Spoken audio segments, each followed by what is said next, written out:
अनपेक्षित प्रेम भाग 18। पायल आणि महेंद्र घनदाट वनात चालत होते। सकाळपासून दुपार होत आली पण त्यांना वाट सापडली नव्हती। त्यांना भूकही खूप लागली होती। त्यात महेंद्र सिंहला एका झाडावर काही फळे दिसली।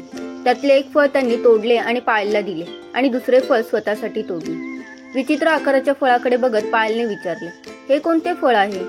रानटी फळ आहे, पण विषारी नाही, खा तुम्ही। आम्ही यापूर्वी बऱ्याच वेळा असली फळे खाल्ली आहेत। प्रथम थोडे तुरट लागेल पण नंतर त्याची खरी चव समजेल। महेंद्र सिंहने नुकतेच झाडावरून काढलेले फळ दगडाने फोडले होते। तो खाऊ लागला। पायल त्याच्याकडे पाहत होती। पोटात भूक तर लागली होती तरी तिची फळ खाण्याची हिंमत होत नव्हती। महेंद्र सिंह मात्र मजेत खात होता। शेवटी तिने मनाची तयारी केली आणि तिने पहिला घास खाल्ला। संपूर्ण तोंड तुरट झाले। ई किती घाणेरडी चव आहे। पहिला घास तसाच लागतो, पुन्हा खा। पोटात काहीतरी पाहिजे, लक्षात घ्या। अजून किती वेळ जाणार आहे कोणास ठाऊक। फळ खाता खाता महेंद्र सिंह म्हणाला। पायलने पुन्हा घास खाल्ला। यावेळी तुरटपणा जाणवला नाही, ती खाऊ लागली। महेंद्र सिंह म्हणाला, ते खरेच होते। पोटातली आग तर विझवायलाच पाहिजे होती, त्याशिवाय चालणेही कष्टप्रद होत होते। थोडे खाल्ल्यावर पायलला बरे वाटले। मरगळलेली पायल थोडी ताजीतवानी झाली। मनातच तिने कबूल केले, हा सांगतो ते ऐकणेच योग्य। रणरणती दुपार होती। उन्हे चांगलीच तापलेली होती। सूर्य डोक्यावर आला होता पण जंगलामुळे उन्हाचा तडाखा जाणवत नव्हता। पण आदल्या दिवशीच्या ओढाताणीमुळे आता पायलचे अंग चांगलेच दुखू लागले होते। चला निघूया, महेंद्रने विचारले। अंग अगदी मोडून आले आहे, पाय तर खूप दुखतात। पायल सहन न झाल्यामुळे बोलून गेली। आधी नाही का सांगायचे? त्याने खिशातून औषधांच्या टॅबलेट्स बाहेर काढल्या। त्यातली एक तिच्या हातावर ठेवली। पाण्याची बाटली दिली। तिने कसलाही विचार न करता गोळी तोंडात घातली, पाणी प्यायले। थोडा वेळ विश्रांती घ्या, एकदा बसले जास्त वेळ तर उठावे वाटणार नाही। त्यापेक्षा निघूया, जीवावर येत पायल उठत म्हणाली। थोडे पुढे गेल्यानंतर ती महेंद्र सिंहला म्हणाली, तुम्ही थांबा, मी आलेच 2 मिनिटात। जपून एकाच शब्दात महेंद्र सिंहने तिच्याबद्दलची काळजी व्यक्त केली। पायल आडोशाला गेली। परतताना चुकून ती काटेरी झुडपात अडकली। तिच्या अंगात काटे घुसू लागले। ती ओरडली। तिचा आवाज ऐकून महेंद्र सिंह धावला। हातातल्या काठीने काटेरी झुडपात वाट केली। या इकडून, सावकाश। मदतीसाठी हात पुढे करत महेंद्र सिंह म्हणाला। त्याचा हात धरून रडवेली पायल कशीबशी बाहेर आली। तिच्या अंगात काही ठिकाणी काटे बोचले होते, काही ठिकाणी घुसले होते। तिला वेदना होऊ लागल्या होत्या। तिला बाजूला घेऊन महेंद्र सिंह तिच्या अंगात घुसलेले काटे काढू लागला। ती ओरडत होती। तिला असह्य वेदना होत होत्या। जरा हळू काढा ना। हळू कसे काढणार? ओढल्याशिवाय काटे निघणार कसे? वेदनेने विवळणाऱ्या पायलला त्याचे हे बोलणे आवडले नाही। राहू देत काटे माझ्या अंगात। काटे तसेच ठेवले तर काय होईल हे मी सांगण्याची आवश्यकता नाही तुम्हाला। हळू काढतो म्हणायला काय बिघडले होते? ती रागाने म्हणाली। बिघडले माझे नाही, तुमचे आहे। काट्याच्या झुडपात जाताना समजले नाही? दिसत नव्हते तिथे काटे आहेत ते? महेंद्र सिंहही रागाने म्हणाला। दिसले असते तर कशाला मरायला गेले असते? पायलला रडू आवरेना। ती रडत म्हणाली, गेलात ना, मग आता सहन करा। मला सहन होत नाही। बरं बाबा, हळू काढतो, मग तर झाले। महेंद्र सिंह पुन्हा काटे काढू लागला। काढता काढता म्हणाला, तुम्हाला एवढा राग नको होता यायला, आणि तुम्हाला आला तो ठीक होता। Sorry, I am sorry. दोघांनी एकमेकांना सॉरी म्हटले आणि दोघांच्याही ओठांवर हसू आले।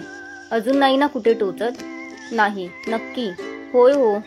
मिनिटभरासाठी आपल्या दोघांच्या रागाचा फुगा एकदम फुटला। महेंद्र सिंह हसत म्हणाला, मला माझ्या वेदना सहन होत नव्हत्या ना म्हणून, आणि तुमच्या वेदना मला सहन होत नव्हत्या। महेंद्र सिंह सहज बोलून गेला आणि पायलने चटकन त्याच्याकडे पाहिले। तो समोर बघून चालत होता। त्याला पायल एकटक आपल्याकडे पाहते हेही माहीत नव्हते। पायलने आपली नजर वळविली। मनातल्या मनात ती खूप खुश झाली, का कुणास ठाऊक। त्याचे ते वाक्य तिच्या हृदयात खोलपर्यंत गेले होते। थोडे पुढे गेल्यानंतर महेंद्र सिंहला त्याच्या आवडत्या फळांचे झाड दिसले। तो खुश झाला। पायल, या झाडाची फळे काढतो, माझी आवडती आहेत। मगाशी खाल्ली तशी? नाही, ती तुरट होती, ही गोड आहेत, तुम्हाला नक्की आवडतील। तुम्ही निवांत विश्रांती घ्या, मी फळे काढतो। त्याने अंगातले मोठे जॅकेट काढले। पाठीवरची सॅकही खाली ठेवली। त्यातली एक कॅरी बॅग घेतली, जॅकेट खाली ठेवले आणि तो त्या झाडावर चढू लागला। काही वेळ पायल तो कसा चढतो हे पाहत होती। तिची नजर सभोवार फिरली। थोड्या अंतरावर तिला झाडे झुडपे नसलेला भाग दिसला। प्रथमच ती असा भूभाग बघत होती। आता तिकडे झाडे झुडपे नव्हती। तिने विचार केला, महेंद्र सिंह झाडावरून उतरेपर्यंत आपण तिथे जाऊन विश्रांती घ्यायला हवी, नाहीतरी त्याने आपल्याला निवांत विश्रांती घ्यायला सांगितले आहे। तिने त्याच्या सॅकमधील छोटी सतरंजी काढली आणि ती त्या मोकळ्या वाटणाऱ्या दिशेकडे जाऊ लागली। ती चालत होती। सतरंजी टाकून त्यावर अंग झोकून देण्याचे तिने ठरवले। पायलने पुढे पाऊल टाकले आणि तिचा पाय खोल जाऊ लागला. ती खोल जात असल्याचे तिच्या लक्षात आले. ती ओरडू लागली, मी दलदलीत सापडले, लवकर या महेंद्रसिंह, लवकर या. दलदलीत सापडले. महेंद्रसिंहच्या कानावर तिचा आवाज गेला. दलदलीत सापडले. तो सरसर उतरू लागला. शेवटी त्याने सरळ खाली उडी मारली. खाली जॅकेट होती. पटकन त्यातून दोरी आणि तो आवाजाच्या दिशेने पळू लागला. समोर त्याला कमरेपर्यंत बुडालेली पायल दिसली आणि त्याच्या पायाखालची जमीन सरकली. पायल हात झाडीत होती. क्षणाक्षणाला ती दलदलीत बुडत होती.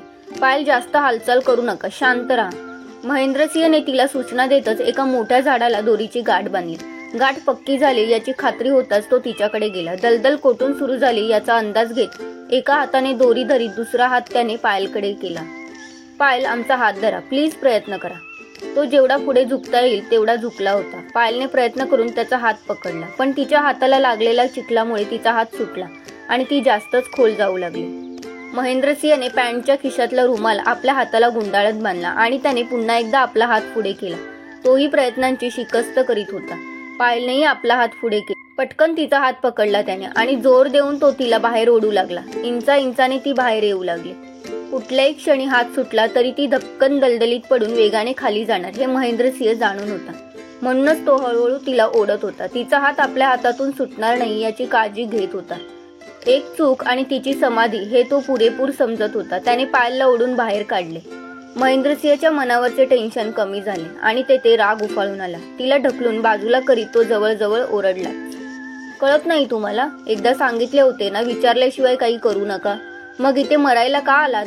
जीव स्वस्त वाटू लागलाय का? मग मला कशाला एवढा त्रास दिलात? म्हणत त्याने रागाने थोबाडीत दिली. महेंद्रसिंहला खरोखरच तिचा खूप राग आला होता आणि तो त्याच्या कृतीतून बाहेर पडला. घाबरलेली पायल जास्तच घाबरली. ती पटकन खालीच बसली, रडू लागली. संपूर्ण शरीर थरथर कापत होते. तिच्या तोंडातून शब्दही बाहेर पडत नव्हता. तिच्या हातापायातली शक्तीच नाहीशी झाली होती. महेंद्रसिंह बोलत होता आणि त्या शब्दांनी ती जास्तच घायाळ होत होती. महेंद्रसिंहचा राग थोडा शांत झाला. त्याने वळून तिच्याकडे पाहिले आणि तिची दयनीय अवस्था पाहून त्याला भरून आले. आपण आपलाच राग काढतोय, पण तिची अवस्था किती वाईट आहे. प्रत्यक्षात स्वतःचे मरण पाहून आली आहे ती आणि आपण तिलाच बोलत राहिलो. चक्क हात उचलला तिच्यावर. तो पुढे झाला. गुडघ्यावर बसला. तो आपल्या हाताने तिचे डोळे पुसू लागला. त्याच्या कृतीने पायल जास्तच रडू लागले आणि दुसऱ्याच क्षणी तिने महेंद्रसिंहला मिठी मारली. पायलने त्याला अगदी गच्च धरले होते, जणू तिला अजूनही आधाराची गरज आहे. महेंद्रसिंहचे हात तिच्या पाठीवर विसावले. काही वेळाने तो हळुवार आवाजात म्हणाला, आता संकट टळले आहे, घाबरू नकोस, तू पूर्णपणे सुरक्षित आहेस. त्याने तिला समोर धरले. पायल, माझ्याकडे बघ, उघड डोळे, बघ माझ्याकडे, शाबास. आता कशाला रडायचे, मी आहे ना. तुझ्यावर येणारे हर एक संकट मी माझ्यावर घेईन. माझ्या जीवात जीव असेपर्यंत मी तुला काही होऊ देणार नाही. म्हणत त्याने तिच्या कपाळावर ओठ टेकविले. महेंद्रसिंहचे ते हळुवार एकेरीत येऊन बोललेले शब्द तिच्या कानात रुंजी घालत होते आणि त्याहून हळुवारपणे त्याने घेतलेले तिच्या कपाळाचे चुंबन. त्याही स्थितीत ती भारावून गेली. कुठले तरी अनामिक चैतन्य तिच्या शरीरात दौडू लागले. निर्जीव झालेल्या तिच्या हातापायांमध्ये तिच्याही नकळत जोर आला. ती उठली. स्वतःकडे पाहत ती म्हणाली, शी, चिखलाने किती बरबटले मी आणि आम्हालाही बरबटून टाकले. चला शोधूया पाणी मिळते का. स्वतःला झाडत महेंद्रसिंह म्हणाला. दोघे चालू लागले, पण पायलला चिखलाने ड्रेस माखल्यामुळे नीट चालता येईना. तोही तिच्याबरोबर सावकाश चालू लागला. खरे म्हणजे मला कल्पनाच आली नाही तेथे दलदल असेल याची. दलदल ओळखता येत नाही, पण तुम्ही तिकडे कशाला गेला होतात? तुम्हीच म्हणाला निवांत विश्रांती घ्या, म्हणून कायमची विश्रांती घेण्याचा प्लॅन केलात. सॉरी. आम्हीही स्वतःचा तोल सोडला, तुमच्यावर हात उचलला. तुम्हाला कळायची नाही माझ्या मनाची काय अवस्था झाली होती. तुमचं मरण तुमच्याहून फक्त 1 फुटावर होते. म्हणजे फक्त 1 फूट शरीर दलदलीच्या बाहेर होते तुमचे. होय हो, मला तर वाटले होते आता काही मी जगणार नाही. मला माझे आई, पप्पा, भाऊ सगळ्यांची आठवण झाली होती. आणि डॉक्टर प्रसाद? हसतच महेंद्रसिंहने विचारले. त्याची नाही आठवण आली. आश्चर्य आहे. त्यात कसले आश्चर्य? आमचा फक्त साखरपुडा झालेला आहे. तशी त्याची मला, माझी त्याला पुरती ओळखही नाही. आणि आमची त्यावेळची अवस्था काय सांगायची. वाटले आता तुम्ही दलदलीत बुडणार. आमच्या देखत तुमचा शेवट आम्ही कसा पाहणार? कोणत्या तोंडाने आम्ही इतरांच्या समोर जाणार? एक जबाबदारी आम्ही पार पाडू शकलो नाही, हे कसे सांगणार? आणि त्याहीपेक्षा तुमचे हे डोळे जे अपेक्षेने आमच्याकडे पाहत होते, ते तर आम्ही आयुष्यभर विसरू शकलो नसतो. कदाचित आम्ही कधी घरचे तोंड पाहिले नसते. आम्हीही आमचे शरीर त्यागले असते. माझ्यासाठी मी कोण कुठली, ना नात्याची ना गोत्याची, ना ओळखीची ना पाळखीची, तरी सुद्धा नात्याच्या नसाल पण ओळखीच्याही नाहीत तुम्ही. त्यानेच तिला प्रतिप्रश्न केला.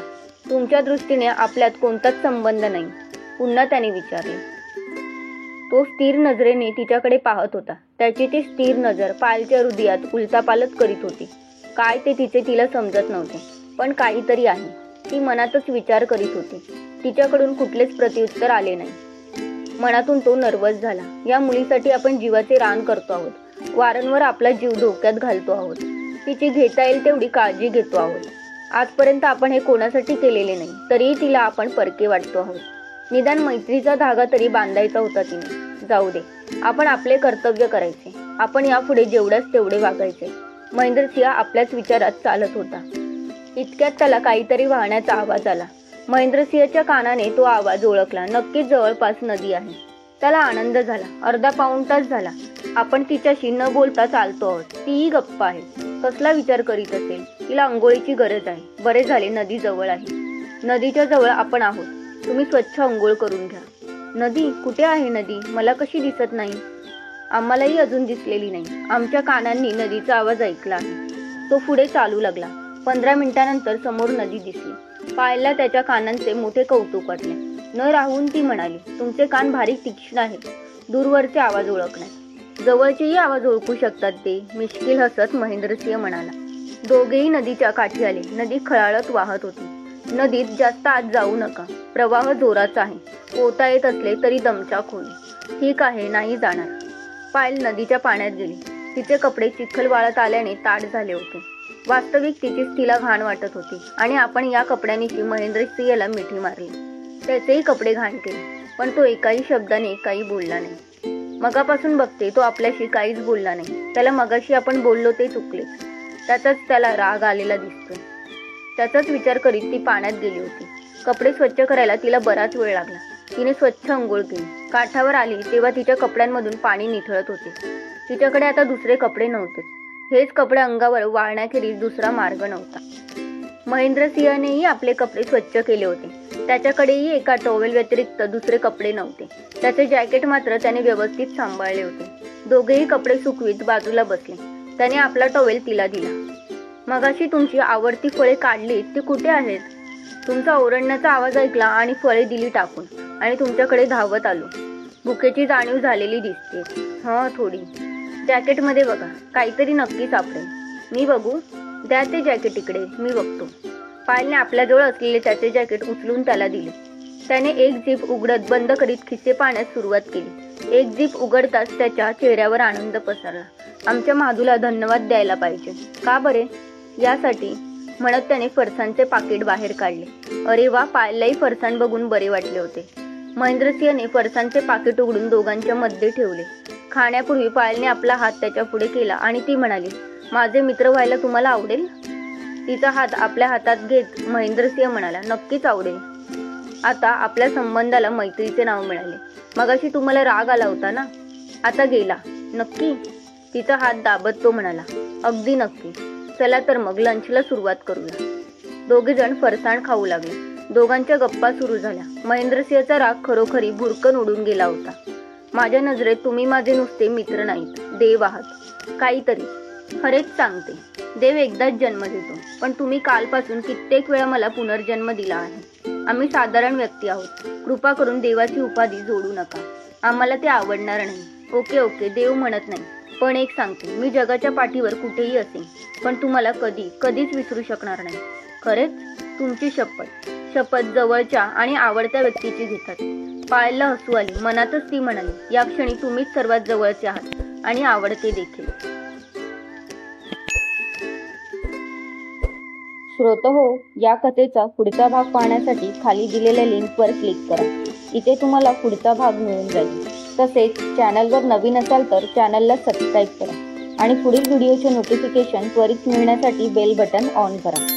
कथा आवडली असल्यास लाईक, शेअर आणि कमेंट करा. तुमचा प्रतिसाद आमच्यासाठी खूप महत्त्वपूर्ण आहे.